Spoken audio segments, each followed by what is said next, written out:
Hello and welcome to this edition of SolarWinds Lab where Destiny and I are going to talk about maintenance. That's right. Wait, we're doing a lab on licensing? No. Nobody wants that. Today we're going to talk about something much more exciting, database maintenance for the Orion installation. Yeah, okay, and how's that more exciting? Come on! What could be more exciting than the rebuilding of indexes and updating of statistics and the amazing world of database backups? I mean, I could think of lots of things more exciting than those things. Like a nap would be more exciting than those things. A nap? Hey, wait, have you been watching those videos of me pretending to be a DBA? I can explain everything. Yeah, okay. Just introduce the episode, Napster. Hi, I'm Thomas LaRock. And I'm Destiny Bertucci, and today on SolarWinds Lab, we are going to help you understand how to handle maintenance tasks for the Orion platform database. That's right. It's the most exciting database episode ever. We're going to talk to you about the things you're going to want to do prior to installing Orion, the things to do immediately after the install is finished, and then we're going to show you some things that you need to do on a regular basis in order to keep your Orion databases running smoothly. I can't wait to see that. You were the one who showed me. Okay, quiet down. They don't know that. Oh. Okay, let's start at the beginning. I want to talk about all the things that we want them to do before they even install the Orion platform. Okay, well that's right. I've seen many customer support tickets that could have been avoided just by taking care of a few things prior to the installation.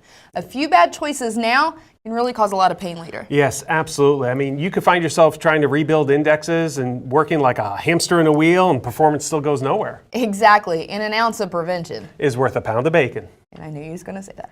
Yeah, because it's right there on the teleprompter. Anyway, let's talk about the things that we want everyone to review before they install the Orion platform. Okay, we're going to talk hardware, storage, and user permissions. Permissions? How are user permissions related to database maintenance? Well, just you wait, you'll see. First, let's start with something easy. Let's talk to them about how to make sure they have enough storage for their needs. Right, storage and space, that always seems to be an issue, mostly for customers that decide to start monitoring all the things without understanding just how much data that may mean. It's not just the collection though, it's a combination of collection along with retention that can really kill your space requirements. Right, so you want to size your database accordingly right from the start. Now, as a DBA, I'm a huge advocate for creating my database with all the space I know I need by end of life. But that is really the way things were when we lived in the physical world. Now it's a virtual environment, and that means we really only get to size for our needs right now with the idea that we'll grow later. Yep. And that's what happens. But still, it's a good idea to be able to tell your server team, okay, we need this much now, and we're probably going to need this much more in 3 months from now. And you keep that dialogue going forward, letting them know you'll need more in advance of the time that you actually run out of space.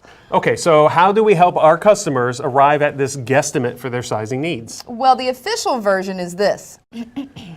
There is no fixed formula to determine how much space to allocate for the Orion SQL database. We recommend a 30-day evaluation of your environment to observe the growth of your database and then adjust the retention settings. Okay, so you can guess the size by knowing the size before you install. Yes, and the database size depends on the number of the following. Number of elements you are polling, how much traffic is going through these devices, the retention setting for your statistical polling, syslog messages, if you receive them and how much of them, trap messages, if you receive them and how much of them. And then you also have retention settings for all of these as well. You got the top talker, 95%, DNS, IP address lookup, wireless, universal device pollers, you've got hardware health, and other modules. And I'm pretty sure we're going to show a link that we could shorten this to its course. That is a lot for them to consider. Yeah, so here's the best guess we give. If you have a full SLX with NetFlow, syslog, traps, and 7 days retention, then allot anywhere from 10 to 50 gigabytes to the Orion platform database. Because generally speaking, if you have an SLX and NetFlow, that means you're monitoring a lot of interfaces. Not necessarily that you're the NetFlow database, because it's not, but just you have a lot of interfaces that you're probably trying to keep track of, which takes up space within the Orion platform database. Right, and so again, as the DBA, I'm going to put my DBA hat on, and I'm just going to say, if I hear from 10 to 50 gigabytes, I'm going to say, give me all 50 to start. right? Because I know that if my database is being backed by spinning Rust somewhere, I want as much contiguous disk storage as I can get. And you want to do that in order to minimize fragmentation from growth events and the indexes for tables, etc. Right, and like you said, this is why the advice we give is let it run for a week and then adjust from there. So by itself, that advice really doesn't help as much as you might hope. But if you say allocate your 50 gigabytes, then monitor and adjust from that as your starting point, that's actually not a bad approach to take in the absence of, there's no knowledge about your particular environment. Okay, enough about the size of the database. Let's talk about hardware. All right. Didn't we do a lab about storage for Orion? Yes, we did. Lab number 48. The database dilemma. And that's where I made Leon cry. Oh, Such good memories. Okay, that sounds like a lot of fun, But let's bring it back from the focus here and tell us the result of that episode. All right, so what we did in that episode was we took the Orion platform, the database, and we put it on different RAID levels, right? And then we said, okay, now we have these different RAID levels. Let's run one of the biggest workloads that we can think of. And what was that? That was the configuration wizard. Yeah, that can be a bear. There's no question. So that's what we did. We had a server that was all RAID 5. We had a server that was all RAID 10, and then one all flash array. We ran the configuration setup. Now, I don't want to spoil the result, but I will tell you that RAID 5 was the worst performer. Which makes total sense because Orion is almost a pure OLTP workload. That's write intensive, so any RAID configuration that has a write penalty will perform worse than the RAID configurations without a write penalty. Exactly. Yet we still have customers that come to us, they open up a support ticket, they complain that they're having storage performance problems, and then everybody seems surprised to find out that, hey, maybe RAID 5 wasn't the best option. So save yourself the headache later, configure your storage properly from the start. And Orion isn't as memory or CPU intensive either. You can see the recommendations that we make, and we go out of our way to talk about the size and RAID, not so much about the memory and CPU. No. Okay, so let's talk about that last item for pre-installation, user permissions. Right. So there are times when Orion wants or needs to interact with the database and they don't have enough permissions. This is often due to those nasty DBAs not giving us the correct logins that we ask for in the first place. Hey now, look, you're the security geek. You should appreciate the principle of least privilege. I certainly do. All right. And I'm not asking for more than what I generally need. In fact, we even list out the specific permissions needed. And this isn't just for the install, it's the permissions we need for ongoing maintenance. You know, that thing we're supposed to be talking about here today. Yes, of course. And you can see those permissions listed completely on our support site. And I've seen the Orion platform install have issues with maintenance due to the lack of sufficient permissions. So take care of that prior to the install and have less maintenance headaches later. And just bribe your DBA with some bacon if necessary and get those logins created correctly the first time. And again with the bacon. Don't judge me. Okay, so we've installed the Orion platform. Things are running, it's collecting the data and metrics, and it's consuming the data, and it's presenting dashboards and all the Belgian whistles. Wait, did you just say Belgian whistles? Yes, but don't worry about that right now. Let's focus on what happens next. We want to help them understand what steps to take immediately after the install is complete. Okay, I like to do this by breaking things down into two groups. Tasks internal to the Orion platform database and tasks external to the Orion platform database. Yeah, that's a great way to divide and think about those tasks because those are sometimes two very different groups or people. True, but we do have a large number of accidental DBAs out there that end up doing all the tasks. Still, it's helpful to think of these tasks as internal and external. So let's talk about the tasks that Orion will do itself internally and the tasks that need to be done externally. You mean by an experienced enterprise class DBA? Well, if you have one of those around, sure. Otherwise, you'll do. Okay, good. Let's break them down. First up, the external tasks. And the most important one of those, database backups. Yeah, you're going to want those at some point in time. Get it? Yeah, I got it. And you're right, those backups become important because they are needed for your recovery plan. You can't have a recovery plan unless you have a backup. And as a DBA, if you can't recover, you can't keep your job. So you are going to want to make sure that those backups are being done, and this is for all the associated databases that you may have. Yep, and the Orion platform may have more than one database, depending upon what products you have installed. You're going to want to make certain that your backups are actually taking place. So if you have a DBA or a server team member that's already in charge of the backups, you want to verify with them that these databases have been added to whatever backup process is currently in place. And if you're the accidental DBA and you need to do this for yourself, you're going to want to configure probably a maintenance plan inside of SQL Server Management Studio. And one caveat about this is to make an effort to avoid having the backups taking place during or even near the same time as the internal maintenance. Okay, so let's shift to those internal tasks. So what tasks are really handled by Orion itself? Orion does a bunch of work itself. There's no need to have these configured externally. The Orion platform will do this out of the box, but you can configure the timing of the maintenance. Okay, so let's just take a look. All right. Okay, so the standard stuff that most DBAs would configure in the maintenance plan, things like rebuilding indexes, updating statistics, backing up a database, those are things that, Orion can do some of those things, like just out of the box, but there's some extra stuff that Orion's going to do for you, which is why we recommend that you use the internal maintenance. Yes, because the same place you set the timing for the maintenance to run is also where you configure retention. And we've already talked about the role retention plays for performance. And the KB article doesn't list the details, but here's what the Orion internal maintenance does for you. One, it will clean up the orphan nodes that you have there. Important, yep. And it will prune, archive, and roll up data according to retention settings. Yep, mention that. And it will update statistics for tables and indexes. Right. And it will rebuild and organize indexes as needed. Okay, so let's show them where it is. All right. So we're in the settings page and we're going to scroll down to the actual polling settings because that's of course where your database is going to be. Well, of course, naturally, when I looked at the screen and I wanted to know where the database maintenance tasks would be, I thought to myself, polling settings. Exactly. And so if you scroll past those polling settings, that is where you're going to see your actual database settings and the things of which we were talking about. It was actually almost above the fold if you have a big enough screen. Correct. And so the archive time is, as you can see out of the box, is at 2:15 a.m. And then the check boxes for the index defragmentation. Now, if you're an upgrade person, you may want to come in here and make sure that you have that checked because if it wasn't there before in the database, it might not be there. Just a good place to see to make sure that you are doing those statistics and index updates. That's now, archive time, though, to me, archive would mean something more like a backup. But what does archive really mean to the user here? This is when it's going to perform all the tasks that you see here. So that's your roll-up tasks, your indexing, your pruning of your nodes, things of that nature. The four that we were just listing, this is when that starts. Yeah, so pruning nodes isn't listed here, but that gets done. Correct, yes, Okay. because that's done on the back side of there. So any of your orphan nodes that are within your database, that is how you prune them correctly out of the database. Okay, and so what else is happening on the screen for us? So you can see that you have your database retention settings that are set up there. So you have your hourly or your detailed, your hourly, and your daily. So if you have things such as compliance reports that you have to keep detailed information to check out anomalies, or if you're applying patches and you need to make sure you verify the information for more than 7 days, this is where you're going to increase it.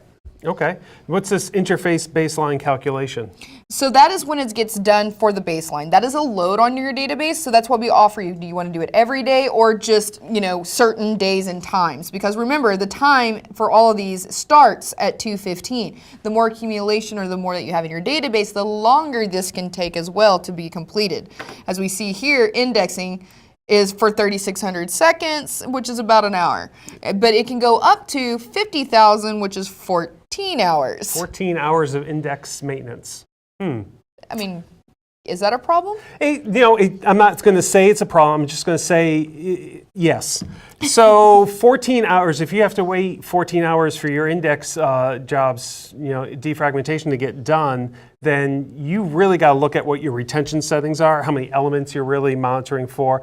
Down here, the biggest ones, right? syslog and trap messages. You see their default to 3 days. So, here's where you would come in and start making some changes and see if you can change, because likely if indexes are taking that long, it's because of the size of the database. So the first thing you look at is not, hey, can I just truncate some tables? It's, what am I retaining? And how long and can I really make some adjustments here? So a lot of the database maintenance stuff happens here. And if, as the Orion administrator, this is where you really want to do a lot of those internal tasks. Definitely. If the DBA insists on doing index rebuilds or whatever, you have to let them know that Orion itself is going to be doing a lot of tasks, all right, and you've set it up at 2:15. You also want to coordinate with the DBAs though, because you want all of this to happen, and then you probably want to have a backup done. And the reason you want to do that is if you ever have to roll back to that point in time, you don't want to wait for all this maintenance to have to happen again, right? So consider this your end of day. At 2:15, this will run. You should have an idea of how long it would take, and then you should be able to say, all right, DBAs, or whoever's doing the backups, could you start my backups at around, say, 4 a.m., or whatever the time would be? Because then for you, that would be a nice, clean way, if you ever had to restore, place to start. You wouldn't have to redo your maintenance, right? And I think this is a really good way for people to understand you don't want to overlap those two functions. The DBA really wants to do the index maintenance. Trust me, we do. We want to do the index maintenance, and we want to update your stats, and we want to do all the backups, and we want to control all of that simply because we want to make sure it's getting done. And if somebody comes to us and says, hey, was this done? I need to have a list of it, and I only have a list of it if I'm the one doing it. So it's important to have that communication so that the Orion administrator says, no, don't worry about the index stuff. We're supposed to be doing that internally. If we have performance problems, then we'll have to go and look at it together later. But I don't want you to have a duplication of efforts in your environment, having people trying to do the same tasks essentially twice in one night. That makes complete sense. Okay, so we've taken care of the stuff before the installation, and we install Orion, looked at stuff to do immediately after the install, and we've even danced with the devil that is the DBA. So what's next? Okay, next is the ongoing monitoring of your Orion platform and environment. Oh, you mean the standard performance tuning and monitoring that any good DBA enjoys doing each and every day for the remainder of eternity. Well, sure, there's that option. But I also mean looking at logs, searching for errors, and diving into the database to make certain that we aren't overloading things. Sure, okay. That sounds great. Where do we start? All right, well, let me show you. We're going to actually go into C, program data, SolarWinds, logs, Orion. For some of you, you probably have been in here, but if not, you'll want to go to this view and make sure that the hidden items is actually checked, or you're not going to see the program data folder. Okay. Now, once you get there, I'm going to go into the actual logs and then Orion. And what I'm going to search for is SW debug. That's going to actually bring up the SW maintenance log. So we can actually see if it was completed, what the fragmentation was before, the tables that are coming across. And what I like to do is I scroll all the way past all that great information, and I automatically look for, has these objects been completed? And so if there's an error would appear here. Correct. And you can also, so how long did this take? For example, it says 2:16, so when did this start? 2:15, that was the default. The default was 2:15, right? This is a very small database.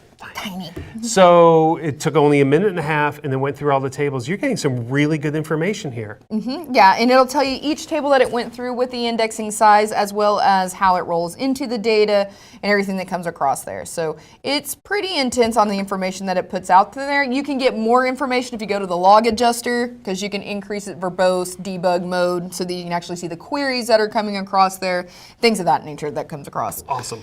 Something that I like to tell people, though, is before you start an upgrade is look at your maintenance logs. Make sure you don't have any known gotchas that are happening. Your maintenance is completing, so that you know that your roll-ups are going through, and that you don't have like a table that's just huge because it hasn't been rolled up, and then that's going to cause a problem when we're transferring data or creating new tables that are come across. Good point. All right, so the next thing that I like to look for is to kind of monitor the growth of things and how things are going across there. So we want to check like your table sizes and things of that nature. Okay. All right, so I'm going to go through here, and we are going to grab the database manager. All right. And is that the name of it? Database manager. Yes. All right. So also, as you can see here, we have the database maintenance. Some people just key in here since it's there. Will use this before they do the upgrade. They'll run a maintenance to make sure it goes complete before they start an upgrade, and that just starts that archive that we were talking about. So you can start it during the day or however you want to do it. Okay, so Database Manager is a tool that gets installed with Orion, and it's a way for you to kind of browse through the the Orion database itself. We're going to look for things like size of the table. Right. And so you can hit add default server, and what that's going to do is use the credentials that are behind that we're using. Okay. So since they're encrypted now and things of that nature, it's just an easier way for it to come in. All right. So once it's there, you can see the databases that are present. We can actually right-click that, hit the database details. That's going to pull out all the tables and how, what the size are, etc. And so a lot of this information you can also get from SQL Server Studio.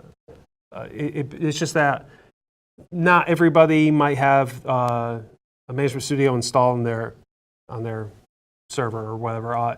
I guess my point is we've made it easy for you to use whatever tools at your disposal. Right, and what you have access to, because sometimes the DBA is not going to let you to have access to the SQL Management Studio or to be on the same box. So just one of those things to try to look for. So if we go over to the tables, we can then see the index size, which is key, right? Like we can actually make sure that it's being adjusted accordingly. And then we can also see the database size also. So we can see if we need to adjust accordingly and base our tables based on traps, syslog, anything that's coming into there that could be high. Right. Okay. And then it tells you how much unused space is, and it tells you the row counts. So these are all information that you would get out of the SQL Management Studio. That's right. But it's more of a, like you said, it's a user-friendly for somebody with SolarWinds accidental DBA also, for you to come in here and to at least know that, hey, I can access it, because this also verifies your rights too. Oh, good point. All right, and then so something that we can also do is check our polling settings, because when we're doing this, a lot of times people have additional polling engines. And so when you have those out there, a lot of people will let people actually discover and add new nodes in, but not explain that you may have multiple pollers.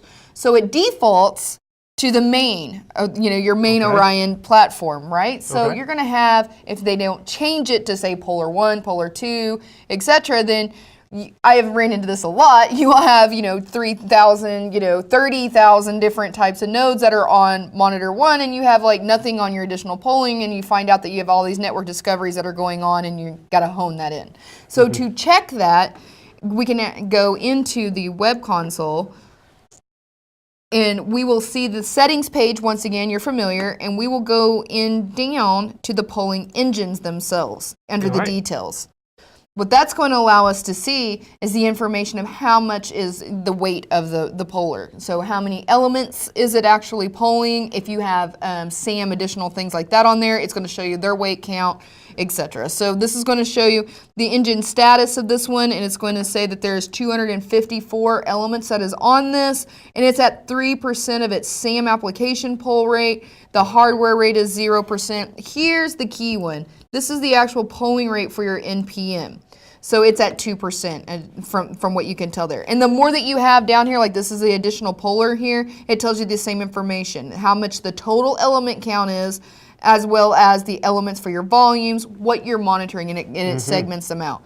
So I like to tell people, like, this is a good way to load balance. If you go into your managed nodes and you hit the polling engines, then if you say change polling engines, it'll give you kind of an element count there. It doesn't tell you the weight of like how much is on there, what are they being pulled for. So that's why I like to come to this page, because then I can actually see the kind of the health of that poller, because it may only have 1,000 nodes on it, but then you find out, well, it's also doing all the SAM functions on there, and so its weight would be at 99%, but this may actually be at 4% polling. Yeah, that'd be very valuable information to have, understanding how the environment is actually collecting the data, because you want to know if you feel it might be a bottleneck. I mean, it'd be valuable to know it's the SAM polling rate that's actually higher. So this is a great page to, how often would you check this? Daily, weekly? So I usually check this depending on how many people I have in there and who has rights to do discovery. If it's just me that has the discovery ability, then I'm the only one that's checking it, and I will check this before I do a discovery, so I know where to place and how to break up my actual discoveries themselves to bring in nodes. If there's more people that are using these, and if you've already done your initial discovery that's going out there, then I would say check it about once a month. If you're noticing issues though, or if you are seeing that your polling engines are getting behind, this is not at 100% for your completion, and you're noticing some lag, then you need to kind of increase that, and you need to also be aware of who has discovery, because we have seen a lot of times where passwords, which I know I would hate it, but we're getting shared, and then you see accounts that are being used and they don't understand. They're just trying to hurry up and put their stuff in, and they think they're helping you, but when really they can be offsetting your polar and your Envision plan. Okay, do we have any bonus material we can share? We can show you the data gap analysis tool. Data gap analysis. It's pretty intriguing. I like all of those words. You do? All right. So when we go to that one, we actually go into the program file, SolarWinds Orion. So we don't have to go into the program data one that's hidden. And you look at the applications that are set up, and here is that tool. There's also a database response time too, which that actually tells you the response back and forth from where this is at. So if we open this, I always run these as an administrator because sometimes they won't actually run. And so we were talking about this one on how the errors that we can look for, if there's the response time, the thresholds, the minimum polling completion. And what was your take? My take was this was wonderful. Like, this is the type of analysis I want to see into the inner workings of the application that I'm actually trying to administer, in this case Orion. So when you get this information and you can just see, so here's starting the analysis of CPU load detail, and you get an idea of if there's low polling completion. Basically, you're looking for these errors, right? That's what we're looking for. Up in the upper left, it says error. This is just an easy way for me to go through and figure out, what is it that needs my attention, if anything, right away? Definitely. So you can select all of these, look for errors, and then figure out what the next steps are. Exactly. And the main point that I like from this is that when you start seeing those gaps in data that's coming across there, and you feel like your polling completion is actually there, you're looking at your database tables, you need to see, okay, is it gaps? Is there something network related that's going on that we're missing things? Are there things that are, is the unreachable unreachable? Is that polar only? I need to make sure the database is okay. This is a way for you to be one-on-one with the database and say, how fast can you get me information? Because that's how fast we're reading it, right? And that's also how fast we're able to write it to come across there. So when you make these executions, you're actually seeing, like, is there anything that's wrong with these tables? An interface traffic detail table is a larger table size, right? So that's going to kind of give you a little bit more information that's going to come across there. And so you can see here, we got no errors, right? Right. Basically, to me, this is a tool's understanding, is the problem inside my database or not? And that's an important bucket to understand if you're going to be the administrator for Orion and you're in charge of database maintenance or just the database in general. This is the number one question. This is the bucket. Is there a problem with the database or is there a problem somewhere else? And this data gap analysis tool is going to help you figure out if that problem is in the database. And this is what I like with the interface traffic. When you do the detail itself, it'll tell you, because we put the statistical information that's in there in the database of what's its complete polling rate. And so you can see that on the side. It completes 99.9999% of the time, and this is the information that's been there since this has been within your database. So if you start seeing this and it's saying 50, 40, 30, things like that, you need to start looking into the information. But play around with this tool. I mean, this is here and it's going to help you out so that you can kind of self-diagnose, self-help yourself, and kind of be one step ahead with what's going on within your database. All right, thanks. I told you database maintenance was going to be exciting. Okay, you know what? It was exciting in its own way. What way is that? A weird way that only a DBA could understand or love. You're just jealous that I am America's most exciting DBA. Okay, that's not a real thing. And nobody wants their DBA or database to be exciting when it comes to this stuff. A boring routine is just fine. Fair point, but I'm keeping the title. Oh gosh. SolarWinds Lab. I'm Destiny Bertucci. And I'm Thomas LaRock, America's most exciting DBA. Still not a real thing.